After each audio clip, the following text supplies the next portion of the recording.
Yo, Trip lang, pakinggan nyo to. bakit? Trip lang. Trip lang. Halika na lang madali ng tataga. Pangako pagkatapos humihinga ka padali na pare magliliwanag na kung di ka sasabay maiiwanan ka. Ang isip ay wag na gawin pang dalawa dahil isa lang ito. Gusto lang naman ito ay maging masaya para di ka mabato. Ang pananatili sa isang lugarin kung sabihin ay magpapapasakop sa takot wag ka papasakop kapag nangati eh di ka dito isipin mo pinipan sa lahat ng karanasan mo kita sa mundo bilang tao gano'n pa rin hindi nagbago pinakamasaya yung di pinlano Kasi pag dito na alam pero exciting naman. Yeah! Sumabay lang si Batman ang bahala. Oras na subukan ang di malala.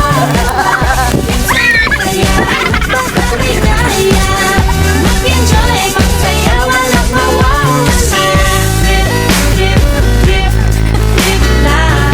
Trip, trip, trip, trip may lang. gusto kong gawin pero nangangamba na baka mga tao'y tawanan Nakaoy. nais kumanta pero di Ganun mo ba kayo? forte Di tayo mag-ano? limang piso lang naman ang karaoke go basta sa bakanting lote joke galingan kahit konti kahit trip bigay lahat sa ginagawa mo na sa ganun eh walang masabi ang ibang tao sa ginagalawa nating mundo ay maraming loko-loko hindi mo naman inaano ano talaga ang kailangan nyo siguro ang trip nyo rin hindi nyo lang magawang gawin kung ganyan na sakyan mo na lang wag ka na mag-alala kung saan ka dadalhin Oo, pag hindi mo pa alam, pero exciting